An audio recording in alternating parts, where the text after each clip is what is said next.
سورہ ہود آیت نمبر 113 میں اللہ فرماتا ہے، اور تم ایسے لوگوں کی طرف مت جھکنا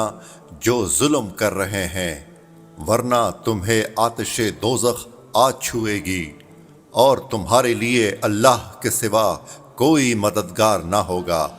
پھر تمہاری مدد بھی نہیں کی جائے گی۔ اس آیت کریمہ میں خدا کے نافرمانوں سے تعلقات کی ممانعت کی گئی ہے۔ اس سے معلوم ہوا کہ خدا کے نافرمانوں کے ساتھ یعنی کافروں، بے دینوں، گمراہوں اور ظالموں کے ساتھ بلا ضرورت میل جول، رسم و راہ، قلبی میلان اور محبت، ان کی ہاں میں ہاں ملانا اور ان کی خوشامد میں رہنا ممنوع ہے۔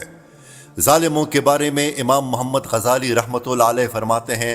ظالموں کے ساتھ عملی طور پر تعاون تو ظاہر ہے، اور زبانی طور پر تعاون یہ ہے کہ وہ ظالم کے لیے دعا مانگتا ہے یا اس کی تعریف کرتا ہے یا اس کے جھوٹے قول کی تصدیق کرتا ہے، مثلا زبان سے اس سے سچا قرار دیتا ہے یا سر ہلا دیتا ہے یا اس کے چہرے پر مسرت ظاہر ہوتی ہے یا وہ اس شخص سے محبت و دوستی ظاہر کرتا ہے،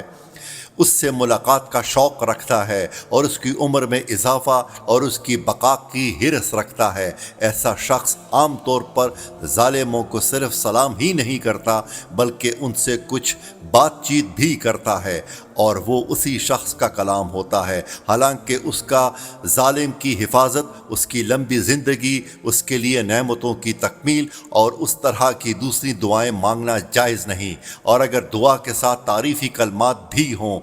اور وہ ان باتوں کا ذکر کرے جو اس ظالم میں نہیں ہیں، تو یہ شخص جھوٹا، منافق اور ظالم کا اعزاز کرنے والا ہے، اور یہ 3 گناہ ہیں۔ اور اگر اس کے ساتھ ساتھ وہ اس کی باتوں کی تصدیق بھی کرے،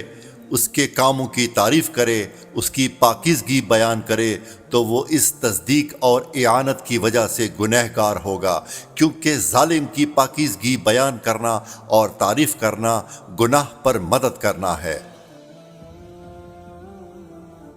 احادیث اور بزرگان دین کے اقوال میں بھی ان چیزوں کی شدید مذمت بیان کی گئی ہے۔ چنانچہ حضرت انس بن مالک رضی اللہ تعالیٰ عنہ سے روایت ہے، نبی کریم صلی اللہ علیہ وآلہ وسلم نے ارشاد فرمایا،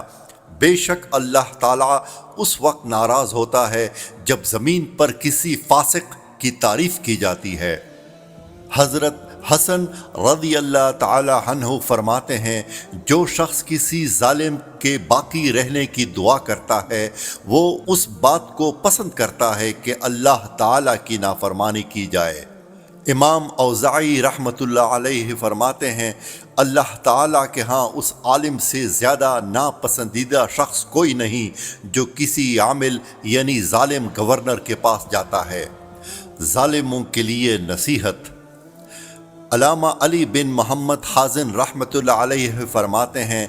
یہ حال تو ان کا ہے جو ظالموں سے تعلقات اور میل جول رکھیں، ان کے اعمال سے راضی ہوں اور ان سے محبت رکھیں، اور جو خود ظالم ہو تو اس کا حال ان سے کتنا بدتر ہوگا وہ خود ہی غور کر لے۔ ہم ظلم اور ظالموں کے شر سے اللہ تعالیٰ کی پناہ چاہتے ہیں، اور ہر ظالم کو چاہیے کہ وہ اپنے ظلم سے باز آ جائے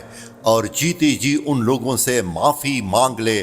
جن پر ظلم کیا، ورنہ قیامت کے دن جب ظلم کا بدلہ دینا پڑا تو انجام بہت دردناک ہوگا۔ جیسا کہ حضرت ابو ہریرہ رضی اللہ تعالی عنہ سے روایت ہے، رسول اکرم صلی اللہ علیہ وآلہ وسلم نے ارشاد فرمایا، جس نے کسی کی عزت یا کسی اور چیز پر زیادتی کی ہو تو اسے چاہیے کہ اس دن سے پہلے آج ہی معافی حاصل کر لے جس دن دینار اور درہم پاس نہیں ہوں گے۔ اگر ظالم کے پاس نیک اعمال ہوئے تو ظلم کے برابر ان میں سے لے لیے جائیں گے، اور اگر نیکیاں نہ ہوئیں تو ظلم کے برابر مظلوم کے گناہ ظالم پر ڈال دیے جائیں گے۔